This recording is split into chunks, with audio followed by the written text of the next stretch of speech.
গত 10 তারিখ পররাষ্ট্রনীতির সংস্কার নিয়ে আমার করা একটা এপিসোডের পর অনেকে অনুরোধ করেছেন যেন আমি ভারতের সাথে বাংলাদেশের কূটনৈতিক সম্পর্কের ভবিষ্যৎ এবং আমাদের করণীয় নিয়ে ভিডিও করি। আপনারা জানেন আমার গুরু খলিল ভাই, উনিও আমাকে ইমেলে তার যে মতামত জানাইছেন সেইখানেও তিনি বলছিলেন যে ভারতের সাথে কূটনৈতিক সম্পর্ক নিয়ে আমি সেইখানে কথা বলি নাই আগের এপিসোডে। ভারতের কূটনীতি বোঝা কোনো জটিল বিষয় না, কিন্তু আমার বুবু কাটাল রানী হাসিনা এই সহজ বিষয়টাকে আমাদের কাছে জটিল করে তোলার চেষ্টা করেছেন। অবশ্যই এটা ভারতেরই বুদ্ধি। তিনি নাকি ভারতকে যা দিছেন তা তারা সারা জীবন মনে রাখবে, তাই না? হ্যাঁ, দেখেছেন তো কি দিছে আর আমরা কি পাইছি তা আজকে দেখব।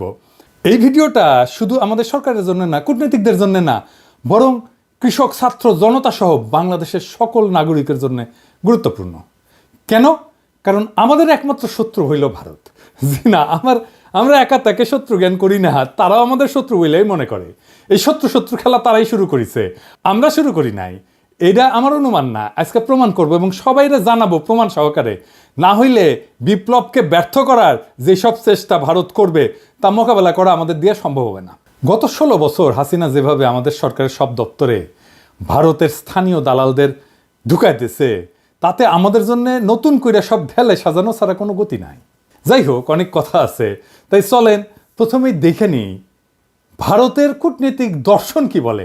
তারা কিভাবে আমাদের দেশটাকে দেখে, তারা কিভাবে কূটনীতিকে দেখে, কূটনীতি তাদের কাছে কি। ভারতের কূটনীতিতে চাণক্য, কৌটিল্যকে তাদের মন্ত্রগুরু বলে মনে করে। এই কৌটিল্য হলো খ্রিস্টপূর্ব 300 শতাব্দীর দিকে ভারতবর্ষের রাজা চন্দ্রগুপ্ত মৌর্যের প্রধানমন্ত্রী। তিনি রাষ্ট্র পরিচালনার উপর একটা বই লিখেছিলেন অর্থশাস্ত্র নামে। এই বইটা প্রায় দ্বাদশ শতাব্দী পর্যন্ত প্রাচীন ভারতে ব্যবহার করা হইতো। তবে ভারতে মুসলিম সাম্রাজ্যের বিস্তারের পর থেকে এই বইটা কেউ আর খুঁজে পাই নাই। মুসলমান শাসনকর্তারা ভারতের প্রাচীন ফিলোসফিকে জয় বাংলা করে দিছিল। যাই হোক, পরে 1905 সালে আবার সবার অজানা এই মাস্টারপিস ভারতের একজন কৃষক উদ্ধার করছিল এবং একজন সাধারণ ব্রিটিশ সেই বইটা ভারতে সংরক্ষণ করার ব্যবস্থা করে। আর বর্তমানে এই অর্থশাস্ত্র, কৌটিল্যের অর্থশাস্ত্র ভারতের প্রধানমন্ত্রী মোদী, পররাষ্ট্রমন্ত্রী জয়শঙ্কর থেকে শুরু করে অনেক নতুন পুরানো নেতার রাজনৈতিক আদর্শে পরিণত হয়েছে। ভারত আবার কৌটিল্য ইকোনমিক কনক্লেভ করার মাধ্যমে এই দর্শন সবার কাছে খাওয়াইতে চায়, দেখাতে চায় এটা আমাদের অরিজিনাল জিনিস, বুঝছাও। এটা ইন্টারেস্টিং গল্প বলি এই কৌটিল্য প্রসঙ্গে। চন্দ্রগুপ্ত মৌর্যকে কৌটিল্য মানে তার প্রাইম মিনিস্টার সামান্য পরিমাণে খাবারের সাথে একটু একটু করে আর্সেনিক মিশাই দিত, মানে সে বিষ যেটাকে বলে। কেন? উদ্দেশ্য ছিল যে একটু একটু করে বিষ খাওয়াইলে তার শরীরে বিষের বিরুদ্ধে একটা প্রতিরোধ ক্ষমতা গড়ে উঠবে, যাতে শত্রুরা তাকে বিষ প্রয়োগে হত্যা করতে না পারে। এটা কিন্তু খুব সাইন্টিফিক, কারণ আধুনিক চিকিৎসা বিজ্ঞানও মিথ্রিডাটিজম বলে একটা শব্দ আছে। এর মাধ্যমে অল্প অল্প মাত্রা বিষ গ্রহণ কইরা বিষের প্রতি প্রতিরোধ ক্ষমতা গড়ে তোলা সম্ভব।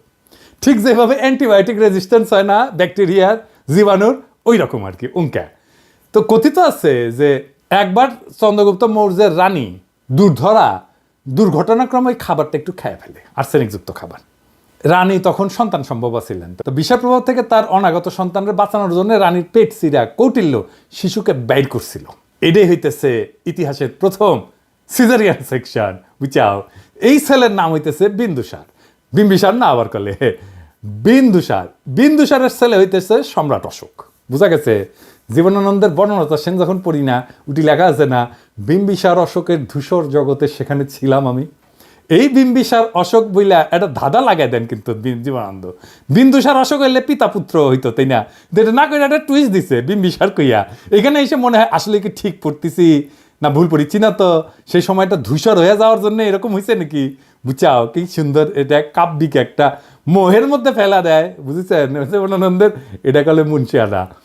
তো আমার কাছে ওই যে পাখির নীড়ের মতো চোখ তুলে নাটোরের বনলতা সেন এই লাইনের চাইতে ওই যে বিম্বিসার অশোকের ধূসর জগতে এই লাইনটা আরো বেশি কাব্যিক বলে মনে হয়। যাই হোক, কাব্যবাদ দিই, হ্যাঁ, আসল আলাপে আসি। কেন কৌটিল্যের অর্থশাস্ত্র সম্পর্কে আমাদের জানা এবং বোঝা জরুরি। ভারত আমাদের শত্রু রাষ্ট্র না বন্ধু রাষ্ট্র? এই প্রশ্ন সবাই করলেও কোনো রাজনৈতিক দল কখনোই সরাসরি উত্তর দিতে স্বাচ্ছন্দ্য বোধ করে না, ভয় পায় আর কি, কখন ভারত তাদের গদি নড়ায় দেয়। তাই বলে সবাই যে কবে যে ভারত আমাদের বন্ধু রাষ্ট্র তা কলে না। এটাই আমাদের সমাজে ইনশাল্লাহ বলার মতোই সত্য। হাসিনা বাবুর আমলে তো ভারতকে বন্ধু বলাটা একটা ফ্যাশন ছিল। বাংলাদেশের কোনো জাতীয় অর্জনে ওই ভারতের প্রধানমন্ত্রী রাষ্ট্রপতি থেকে শুরু করে মন্ত্রী মুখ্যমন্ত্রী আগমন খুব কমন ছিল না, সাধারণ ঘটনা ছিল না। কিন্তু হঠাৎ কি হইলো যে ময়ূক পাগলা হইয়া গেল। এই যে দেখেছেন এডিটর সাহেব, এটা দেখান না, ওই তিরিং বিরিং করে লাফায় না, দেখান না। হুক করলে তারেক হেভি ঠাপাইছে, ওই যে গণ অধিকারের তারেক, বুঝাও। আর তারেকের ভিডিওটা দেখা, তারেক কি কইছিল যে জামাতকে আপনার পাশাত কামড় দিছে, দেখান না ওইটা। আরে বাবর কে? বাবর কে? কে? বাবর ভারতের বাপ। হ্যাঁ, বাবর ভারতের বাপ। আর আর আচ্ছা ঠিক আছে, ঠিক আছে। সমস্যা কি বলেন তো? আমার আমার আমার আমার সমস্যা হচ্ছে জামাতি এবং জেহাদিরা। বন্ধ করতে পারবেন? কেন জামাতিরা আপনার পাশে কামড় দিয়েছে বলেন? বিজেপির নেতারা উল্টা পাল্টা বলা শুরু করলো। এই দেখেন, ভিডিও দেখেন। বাংলাদেশের সঙ্গে যুদ্ধ ভারতের কাছে তো কয়েকদিনের ব্যাপার নয়, কয়েক মিনিটেই ফয়সলা হয়ে যাবে। আমরা বড় ভাই হিসেবে চিমটি কাটছে, আঁচড় কাটছে, সহ্য করছি, তো বেড়া আমরা দেবই। বাংলাদেশের সীমান্তে কাঁটাতারের বেড়া বসানোর দরকার হইল, দেখেছেন? আরো কত কি। আসলে বাংলাদেশের সাথে ভারতের কোনো বন্ধুত্ব সম্পর্ক নাই, কখনো ছিল না। তবে ভালো সম্পর্ক আছে তার সেবাদাসী হাসিনা, তার দল আওয়ামী লীগের সাথে। আমাদের পররাষ্ট্র মন্ত্রণালয়ে যারা ভারতে কাজ করেছেন তারা সবাই জানেন যে ভারত আমাদের কতটা নিচু চোখে দেখে।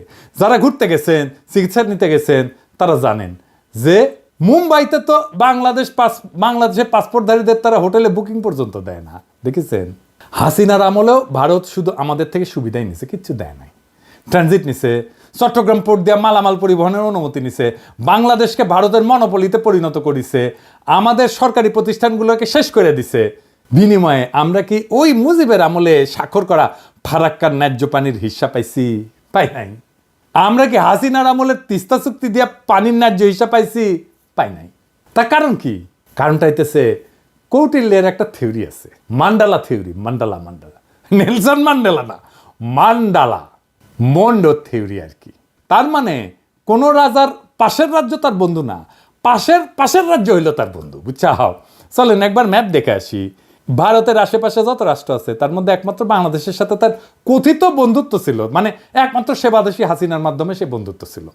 কিন্তু পাকিস্তান, নেপাল, ভুটান, শ্রীলঙ্কা, মালদ্বীপ, এমনকি মিয়ানমারের সাথে ভারতের অত ভালো সম্পর্ক না, তাই না? বন্ধুত্ব নাই। বাংলাদেশে ভারত প্রভু তার সেবাদাসী হাসিনাকে একটা চুষনি দিয়ে বুঝ দিছে, ওই যে তো বন্ধু। এটাও আসলে একটা কৌটিল্য মতে ভারতের পররাষ্ট্রনীতির একটা অংশ কলে। এটা আমরা দেখমুনি, হাসিনা ফাসিনা কিছু না। এটা বোঝার জন্য চলেন দেখি কৌটিল্যের পররাষ্ট্রনীতিতে কি লেখা আছে। কৌটিল্যের পররাষ্ট্রনীতিকে বলে 6-fold পলিসি, মানে 6 স্তরের পলিসি। এটা একটা সংস্কৃত খটোমটো বাংলা আছে, ষটগুণ্য সিদ্ধান্ত। যাই হোক, আমি ইংলিশটাই কব, কারণ ইংলিশে কইলে তো ঠিকই কইছি, তাই না? তো যাই হোক, এই 6-fold পলিসি অনুযায়ী পররাষ্ট্রনীতি 6 ভাবে পরিচালনা করা যায়, 6 ভাবে, বুঝছাও? কি কি? শান্তি, যুদ্ধ, নিরপেক্ষতা, আগ্রাসন, জোট এবং দ্বৈত নীতি। হ্যাঁ, বুঝছাও? 6টা। তো প্রথম আলাপ হইতেছে শান্তি নিয়ে, মানে কৌটিল্যের শান্তিনীতি কি কূটনীতিতে। কৌটিল্য কয় যে একজন রাজা তখনই শান্তি স্থাপন করবে যখন সে দেখবে যে শত্রু রাজা তার ক্ষতি করার সামর্থ্য রাখে। তার মানে হইলো দৌড়ের উপরে রাখতে পারলে ভারত শান্তির কথা বলবে, বুঝছাও? 2001 সালে রৌমারিতে সীমান্তে আমাদের তৎকালীন বিডিআরের মাইরের কথা মনে আছে না? এডিটর সাহেব মাইর হবে, মাইরের সাউন্ড হবে। কেমনে তাদের বিএসএফকে আমাদের বিডিআর জওয়ানেরা দৌড়ের উপরে রাখিছিল, মনে আছে না? হ্যাঁ, তো তখন ভারতের অনেক সৈন্য মারা গেলেও ভারত কিন্তু আমাদের সাথে শান্তি স্থাপন করেছিল, কারণ তারা বুঝেছিল যে বাংলাদেশ তাদের দৌড়ের উপরে দাবরানির উপরে রাখতে পারে। তাইলে ইন্ডিয়ার সাথে শান্তি স্থাপনের একমাত্র পথ হইতেছে, একমাত্র রাস্তা হইতেছে ওরা দাবরানির উপরে রাখা। আর একটা উদাহরণ দিই, 1962 সালে ইন্দোচীন যুদ্ধে চীনা সেনারা ভারতের সেনাদের নাকানো জমিতে খাইছিল, একটা অংশ দখল করে নিয়েছিল। ভারত তখন দ্রুত নাকে খত দিয়া চীনের সাথে শান্তি স্থাপন করেছিল, কারণ ভারত জানতো যে চীনকে আক্রমণ করলে তাদের খবর আছে, বুঝেছাও? তার মানে ওরা যত দাবরানির উপরে রাখবেন ও শান্তি করে আপনার কাছে আসবে। 1 নাম্বার সূত্র কয়া দিলাম। তাই আমাদের সেনাবাহিনীর সাহস নিয়ে লড়াই করার কিছু ডেমো ভারতকে দিয়ে দিতে হবে। আমরা অলরেডি একটা ডেমো দিছি যখন নতুন করে বর্ডারে কাঁটাতার লাগাইতে গেছিল না, কিন্তু এটা তেমন কোনো ডেমো হয় নাই। এটা আরেকটু ভালো করা লাগবে আর কি। আবার ফাইজলামি করলে না, রৌমারির কথা মনে করাই দিতে হবে, কলে মাথায় ঢুকাই দিতে হবে যে ভারতকে দৌড়ের উপরে রাখলে তারা শান্তির কথা বলবে। ওর তত্ত্ব দিয়াই ওরে মাইর দিতে হবে। ও কেমনে কূটনীতি চালায়, ওর কূটনীতির মাইন্ডে কি কাজ করে সেটা বুঝা ওর মতো যদি কাজ করেন তাইলে কেস ফতে। এবার আসেন যুদ্ধনীতি। কৌটিল্যের যুদ্ধনীতি কি? কৌটিল্যের মতে একজন রাজা তখনই যুদ্ধের জন্য আক্রমণ করবে যখন দেখবে যে তার অবস্থান শত্রুর চেয়ে শক্তিশালী। কথা সত্য। এই যে 1971 সালের কথাই ধরেন না, পাকিস্তান যখন আমাদের আক্রমণ করলো তখন ভারত আমাদের সাথে এসে সাথে সাথে যুদ্ধ করে নাই। তারা দেখিছে যে আমাদের মুক্তি বাহিনী কতটুকু যুদ্ধ করতে পারে। যখন মুক্তি বাহিনী আমাদের পাইরা ফেলাইছে না পাকিস্তানি বাহিনীদের, যখন দেখেছে যে মূল কাম সাইরা ফেলাইছে, তখন 3রা ডিসেম্বর 71 সালের মুক্তিযুদ্ধের শেষের মাত্র 13 দিন আগে যৌথ কমান্ড গঠন করিয়া মুক্তিযোদ্ধাদের ক্রেডিট নিয়ে বাংলাদেশকে স্বাধীন করিয়া দেওয়ার ক্রেডিট নিয়ে নিছে। বুঝছাও? এটা হইল ভারতের চামবাজ যুদ্ধনীতি। এরা তখনই যুদ্ধ করবে যখন তারা বুঝে যে তাদের জেতার সম্ভাবনা 100%। অনেকেই জানেন যে শেখ মুজিবের বান্ধবী যে ইন্দিরা গান্ধী, সেই সময়ের ভারতের সেনাপ্রধান জেনারেল মানেকশকে জুন মাসে কইছিলেন যে এই যুদ্ধ শুরু করতে, কিন্তু রাজি হন নাই। কারণ তখন বাংলাদেশে বর্ষাকাল এবং তাদের সেনারা বাংলাদেশে বর্ষায় যুদ্ধ করলে পাকিস্তানের কাছে গোয়ারা আসবে। সত্যি কথা, আমার কথা না, মানেকশর কথা। তার মুখে শুনেন দাও কি কইছে, এডিটর সাহেব শুনে দেন। And if I were to go in, I guarantee you 100% defeat. I said to Mrs. Gandhi, will you now give me your orders? All right, cabinet would meet again at 4 o'clock. So everybody started walking out, I being the junior one. A smile on my face as I was going out. She said, Chief, stay behind. So I said, Prime Minister, before you open your mouth, shall I send in my resignation on grounds of health, mental or physical? And she said, oh, sit down, Sam, tell me. Everything you told me is the truth. I said, yes, everything I've told you is the truth. I said, it's my job to fight to win, not to lose. And she smiled at me, she said, all right, Sam, you let me know when you're ready. এই যে 13 দিন যুদ্ধ করেছিল, যুদ্ধের পর যে লুটপাট শুরু করেছিল, সেই সময় কিছু বীর সেনা অফিসারের কারণে ঠিক মতো করতে পারে নাই। মেজর জলিলের কথা মনে আছে, সে বাধা দিছিল, তারে গুম করে ফেলছিল। ওই সময় যে করতে পারে নাই লুটপাটটা, এটা গত 53 বছর ধরে পোষায় নিছে ইন্ডিয়া।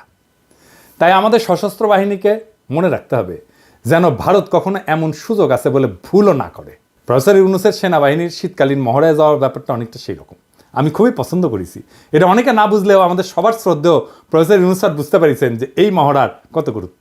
এইসব মহড়া ঘন ঘন করতে হবে, বুঝছাও? শুধু শীত না, বর্ষাতেও করতে হবে। যে শীত বর্ষা কিছুই যে ভারতের কোনো কাজে আসবে না, ওটা বুঝা দেওয়া লাগবে, বুঝছাও? ভারতের মনে যেন ভয় অটুট থাকে, তারা যেন কোনোভাবে বাংলাদেশকে আক্রমণের খায়েশ করতে না পারে। এখন কৌটিল্যের মতে ভারত এই যে যুদ্ধ নীতি, এটা কেমনে করবে? এটা 3 ভাবে করবে, 3 প্রকারে করবে। কি কিভাবে? এটা হইতেছে সরাসরি যুদ্ধ, এটা হইতেছে গোপন যুদ্ধ, কিছু কথা থাক না গোপন, আর এটা হইতেছে অঘোষিত যুদ্ধ, মানে ঘোষণা না দিয়া যুদ্ধ, বুঝছাও? ভারত আমাদের সাথে সরাসরি যুদ্ধে যাবি না, ওই সাহসী নাই। ওই যে বুঝিছে না, এখানকার পোলা পাইন এবং বন্দুকের সামনে বুক পাইতা দেয়, তারপরে নড়ে না। তো এর সাথে যুদ্ধ করা যায়। তারা কি কি যুদ্ধ করবে? গোপন এবং অঘোষিত যুদ্ধ তারা সবসময় করে আসতেছে এবং এটা করে আসবে। চলেন দেখি সেটা কিভাবে করবে। গোপন যুদ্ধ হইলে সেটা সেই পন্থা যেটা দ্বারা ভারত আমাদের একদিকে আক্রমণের আশঙ্কা তৈরি করবে আর আমাদের সেনাদের সেই দিকে ব্যস্ত রাখবে, কিন্তু ভারত আমাদের আক্রমণ বা ক্ষতি করবে অন্য দিক থেকে, বুঝছাও? মাথায় ঢুকে নাই, তাই না? ধরেন আমাদের দক্ষিণে তো আরাকান রাজ্য, একটা নতুন রাখাইন দেশ হওয়ার সম্ভাবনা আছে, তাই না? ভারত রাখাইন দেশকে দিয়া বাংলাদেশের নাপ নদী সংলগ্ন বর্ডারে উত্তেজনা তৈরি করবে। আর আমরা যখন ওই দিকে সামলাইতে ব্যস্ত হয়ে যাব, তখন উত্তরবঙ্গ বা অন্য কোনো বর্ডার দিয়া সে আক্রমণ করার চেষ্টা করবে। এটা বুঝতে ভারতের ওই হকার সাংবাদিক ময়ূক রঞ্জনের একটা ভিডিও দেখি, চলেন।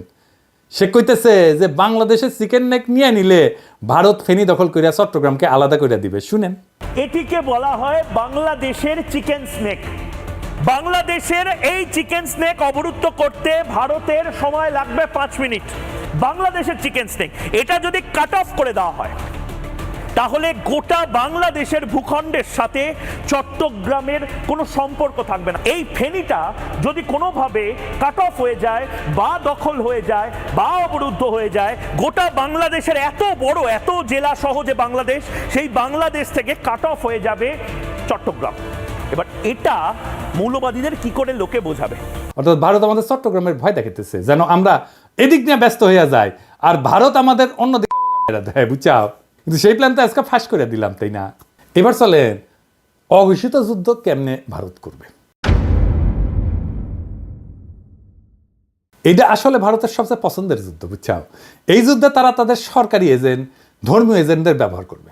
তারা এই কাজ শুরুই করে দিছে। সরকারি চাকরিতে ভারতের দালালদের দিয়া অস্থিরতা তৈরি করেছে, ক্যাডারে ক্যাডারে দ্বন্দ্ব করেছে। এইটা প্রফেসর ইউনূসের সরকারকে কাজ করতে না দেওয়ার একটা কুবুদ্ধি। তাই আমি আগেও বলছি, এখনো বলি, ক্যাডারে ক্যাডারে দ্বন্দ্বের সমাধান করা জরুরি। এই ক্ষেত্রে কোনো কথা শোনা যাবে না, কঠোর হইতে হবে। যারা এই দ্বন্দ্ব ধৈর্য রাখতে চায় ওরা ভারতের দালাল। সবার অধিকার এবং প্রাপ্যতায় সাম্য দরকার। তারপর যদি আমলারা যদি কাজ ঠিক মতো না করে তাহলে পাছায় লাথি দিয়া চাকরি থেকে বের করে দেন।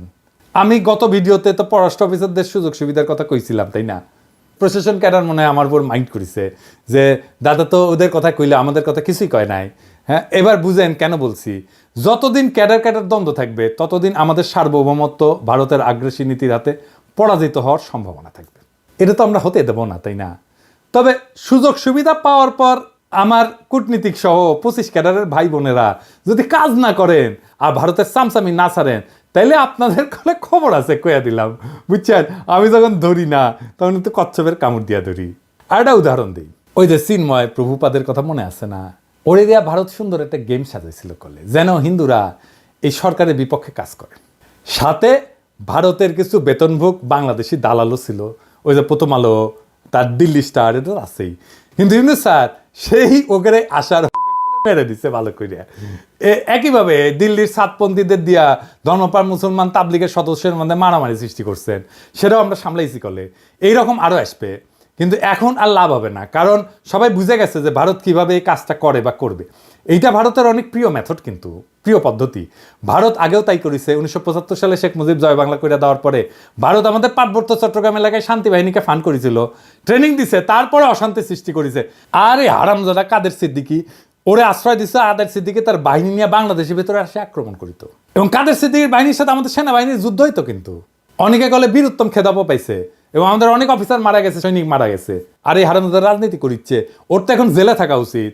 আবার দেখেন, ওই যে শেখ মুজিব জয় বাংলা হওয়ার পরে যে শান্তি বাহিনীকে ফান্ড করেছিল না ইন্ডিয়া, আবার যখন কাঁঠাল রানী 1996-তে ক্ষমতা এসেছে তখন ইন্ডিয়া আবার ওই সমস্যার সমাধান করে দিছে 1997 সালে, যেন আওয়ামী লীগ বাহবা পায় আর বাংলাদেশ তাদের হুকুমের দাসী হাসিনা দ্বারা পরিচালিত হয়। একই কাজ তারা শ্রীলঙ্কায় করেছে তামিল হিন্দুদের নিয়ে, নেপালে করেছে মাওবাদীদের নিয়ে, পাকিস্তানে বেলুচিস্তানেও একই গল্প। বাংলাদেশে যেন তারা এই কাজ করতে না পারে সেই দিকে লক্ষ্য রাখতে হবে।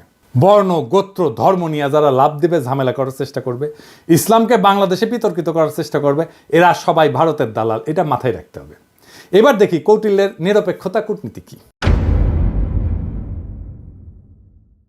কৌটিল্য কাছে যদি কোনো রাজা মনে করে যে তার শত্রু রাষ্ট্রের ক্ষমতা তার সমান এবং এই ক্ষমতার সাম্য তাদের পারস্পরিক ক্ষতি হইতে বিরত রাখে, তবে রাজা সেই রাজ্যের প্রতি নিরপেক্ষ থাকে।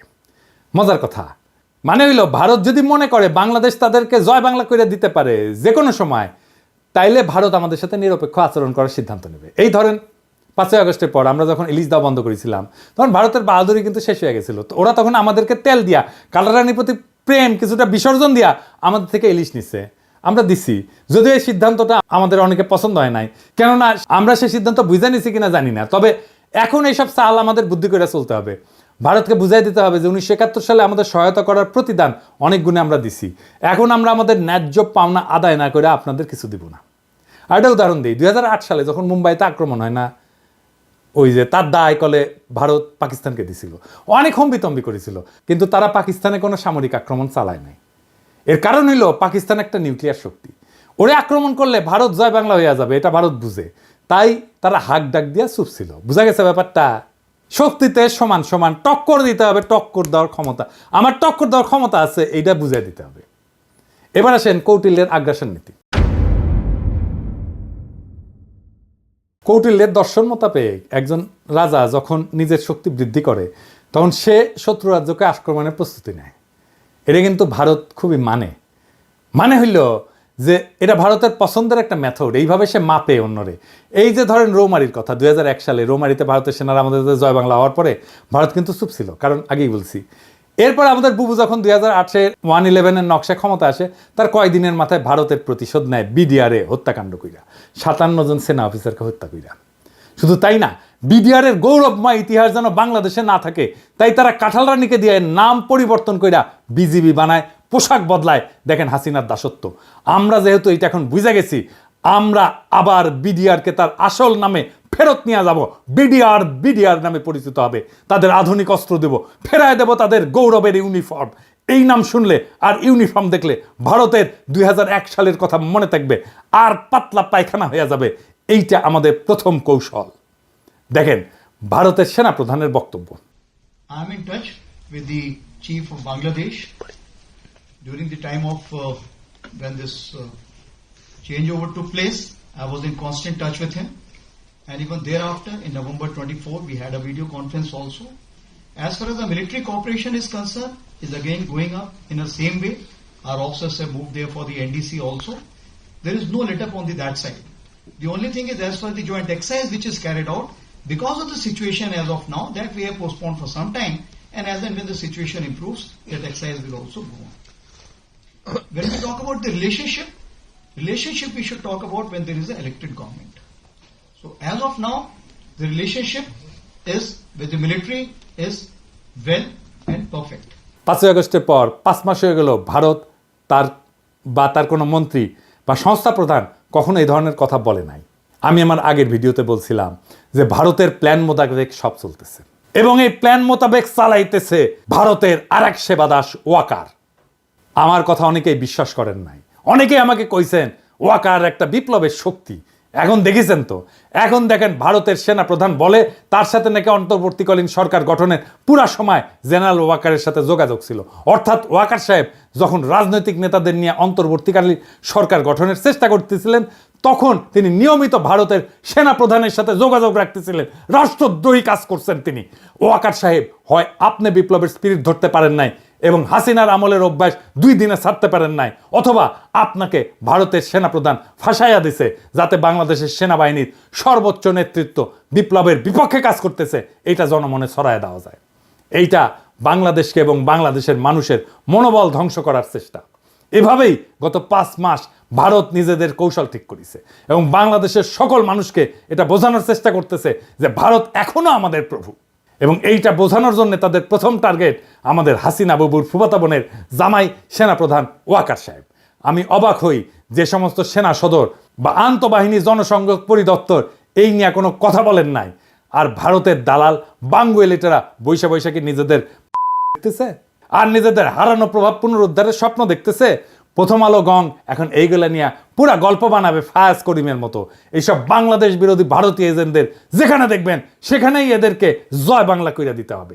এখন দেখেছেন তো জেনারেলদের বাসায় হাসিনার লোক, আওয়ামী লীগের লোকেরা লুকে আছে, দেখেছেন? ফ্ল্যাট মালিক কে? ফ্ল্যাট মালিক হচ্ছে মাহবুব সামদ চৌধুরী, মেজর জেনারেল। জি। উনি এখন বর্তমানে কোথায় আছে? উনি এসএসএফ আছে। এসএসএফ আছে, ডিজি। জি।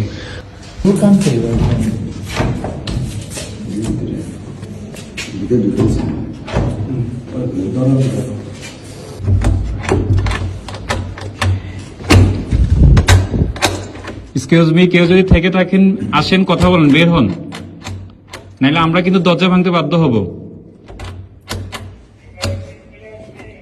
আপনারা যদি ভিতরে কেউ থেকে থাকেন একটু কাইন্ডলি একটু কোঅপারেট করে বের হন, নাইলে আমরা কিন্তু দরজা ভাঙতে ইয়া করব।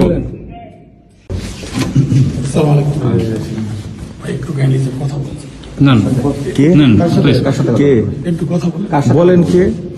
ভাই আমি তো স্যার আসেন, সামনে আসেন, সামনে আসেন, সমস্যা নাই। জি, বলেন। মহিলা বন্ধ করে আপনি একটু আসেন।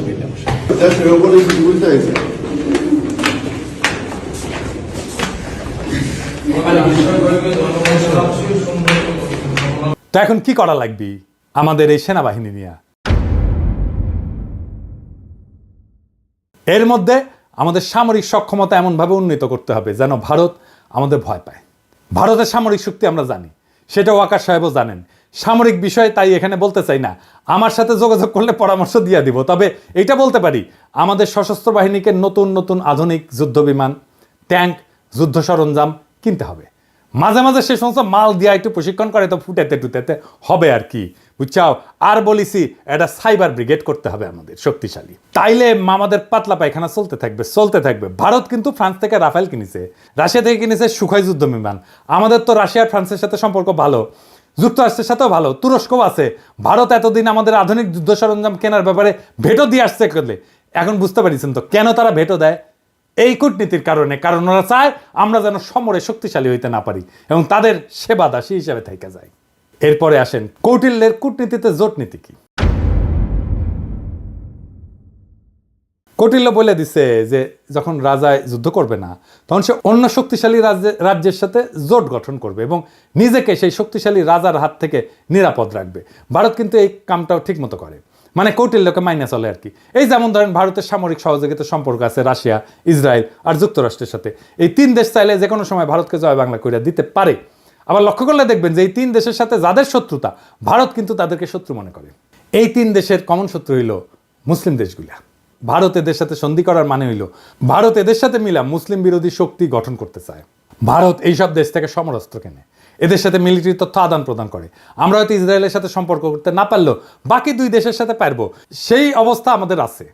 আবার কাঁঠাল রানী যেইভাবে আমেরিকার সাথে সম্পর্ক খারাপ করেছিল, তাতে এটা পরিষ্কার যে হাসিনা ভারতের নীল নকশা বাস্তবায়ন করেছে যেন বাংলাদেশের সাথে আমেরিকার সম্পর্ক ভালো না থাকে। আমরা এদের সাথে সম্পর্কের পাশাপাশি চীন, পাকিস্তান, সৌদি আরব, ইরান, তুরস্কের সাথে সামরিক সম্পর্ক তৈরি করব। এরা কেউ ভারতের সাথে সন্ধি করবে না, কিন্তু আমাদেরকে এরা ভালোবাসে, ঠিক কিনা বলেন? আমাদের সাথে সন্ধি করবে। এই সন্ধিগুলা হইলে তখন দেখবেন যে জয়শঙ্কর বাবাজি আর অজিত দোভাল কিভাবে দৌড়ের উপরে থাকে।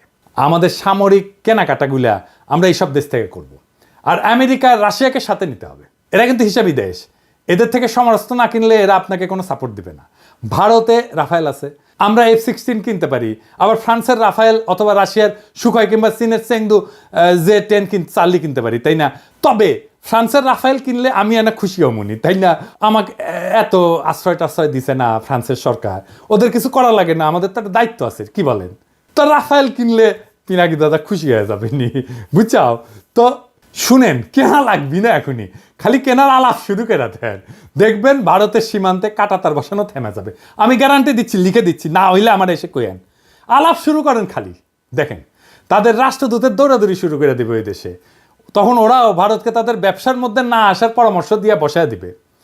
পাকিস্তানে আমাদের সামরিক কর্মকর্তাদের সফর একটা ভালো সংবাদ শুনলাম, তাদের থেকে J-71 যুদ্ধ বিমান কেনার আলাপ চলতেছে। বাংলাদেশ কিনলে তারা খুশি হবে। দক্ষিণ এশিয়াতে ভারত একটা সিপাই থাকবে। এইবার আসেন কৌটিল্যের দ্বৈত নীতি, এই জিনিসটা আবার কি?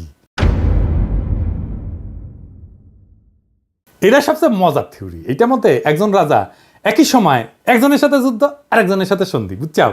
মানে হইলো ভারত একসাথে 2টা যুদ্ধ করতে পারবে না, করবেও না, কখনোই না। দেখবেন যখন পাকিস্তানের সাথে যুদ্ধ খেলে তখন অন্য কারোর সাথে সেই খেলা দেখায় না। গত 16 বছর তো আওয়ামী লীগ ভারতকে বাম্পার সুবিধা করে দিছিল, বাংলাদেশ তো তাদের দখলেই ছিল, তাই না? ভারত নিশ্চিন্তে অন্যদের সাথে ঝামেলা করে গেছে। এখন তো সেই মজা আর নাই। এখন আমরা ভারতের শত্রু সকল দেশের সাথে আলাদা আলাদা করে সম্পর্ক তৈরি করব। আধুনিক বিশ্ব ব্যবস্থায় সম্পর্কের অন্যতম মাধ্যম হইল ব্যবসা এবং বাণিজ্য, এই সম্পর্ক জোরদার করা। এবার আসেন আমাদের ভারত নীতি কেমন হবে, কি দিয়ে আমরা ভারতকে সাইজ করতে পারবো, ওরা দৌড়ের উপরে রাখতে পারবো, প্রত্যেক দিন দাবরানির উপরে রাখতে পারবো। এটা আমাদের জানা দরকার না? আসেন দেখি।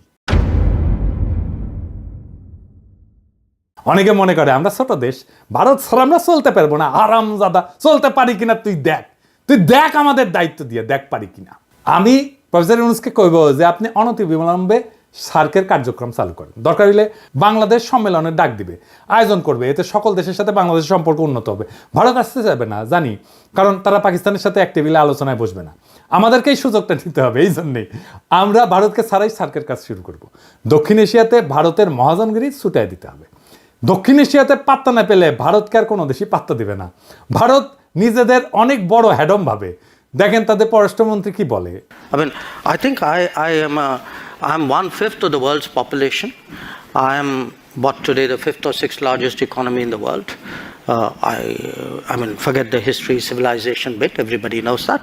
But I think I'm entitled to have my own side. I'm entitled to weigh my own interests, make my own choices.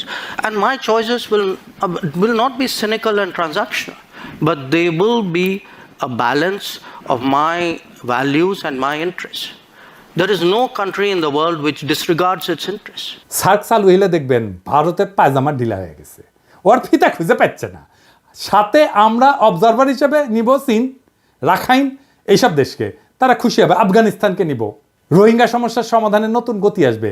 আর ইন্ডিয়াকে আমরা বাস দিতেই থাকবো। আগে কইছিলাম যে ভারত তার কোনো প্রতিবেশী দেশকে বন্ধু মনে করে না।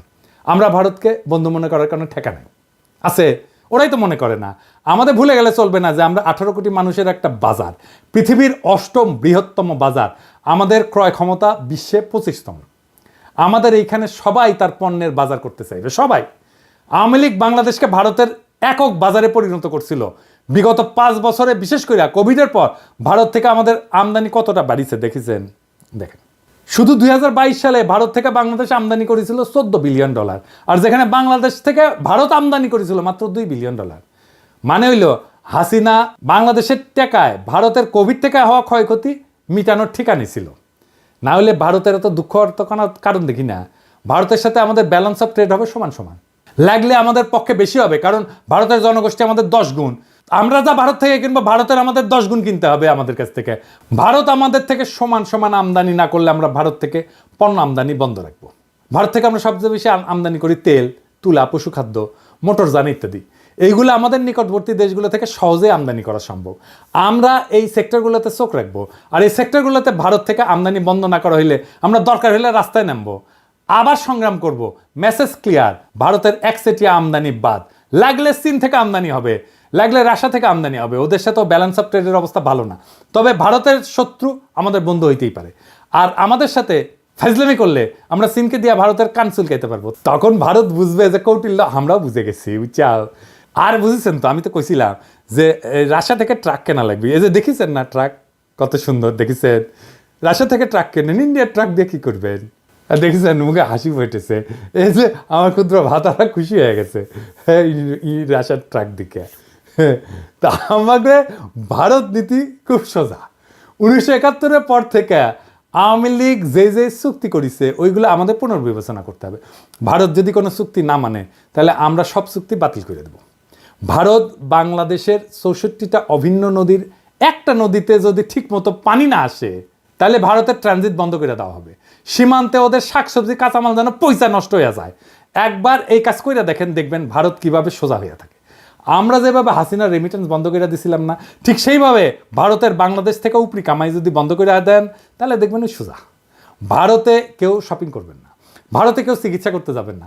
ভারতের টিভি চ্যানেল বাংলাদেশে চালানো হলে বাংলাদেশের টিভি চ্যানেলগুলো ভারতে চালাতে দিতে হবে।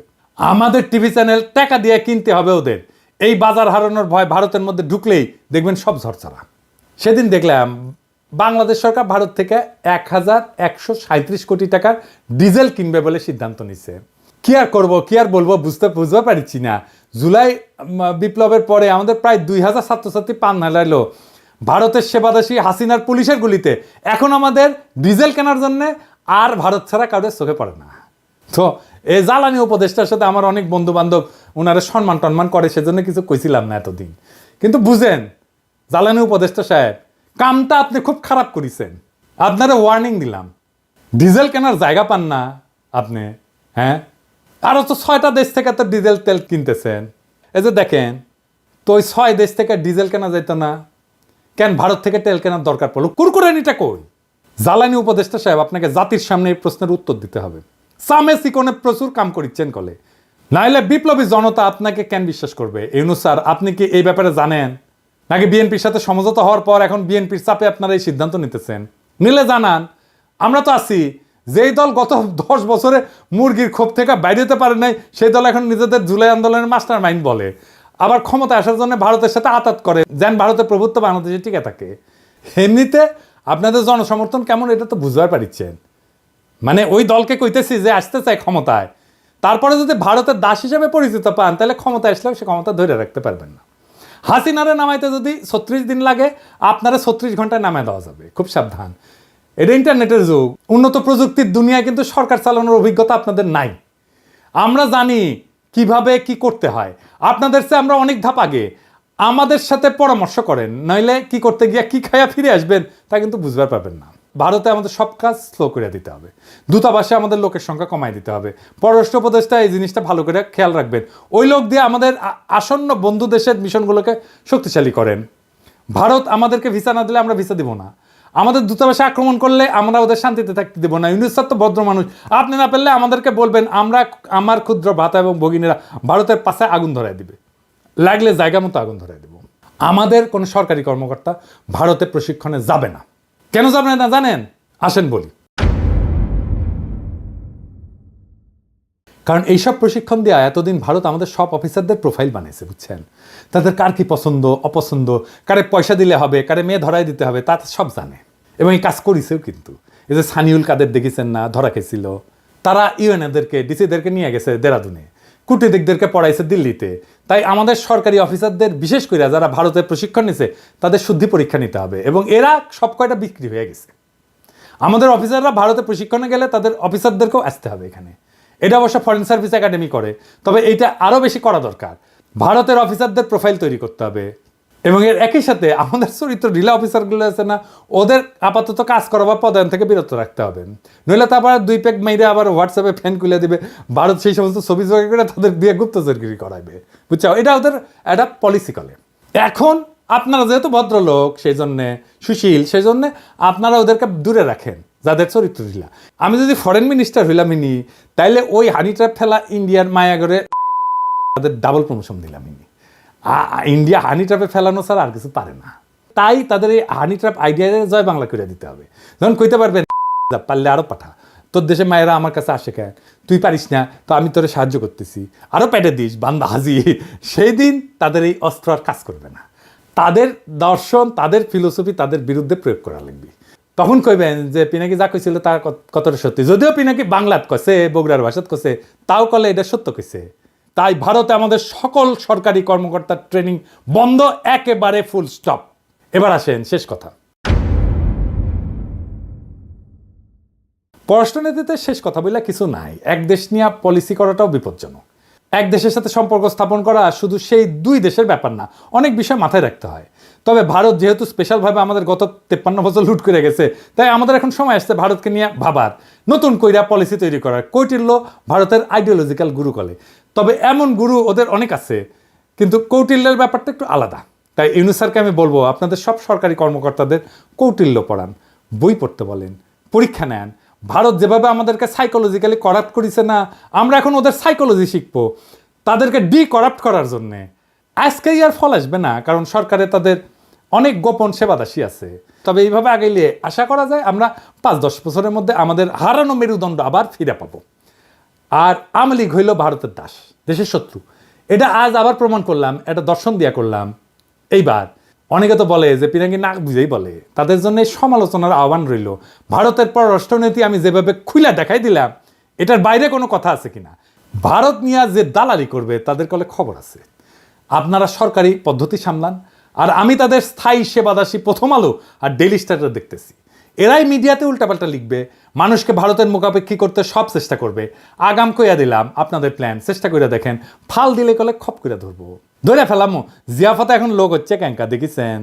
আজকে আয়োজিত হতে যাচ্ছে সামাজিক জিয়াফত। এই জিয়াফতের উদ্দেশ্য হলো শহীদ পরিবার, আহত সহযোদ্ধা এবং ছাত্র জনতাকে সম্মান জানানো।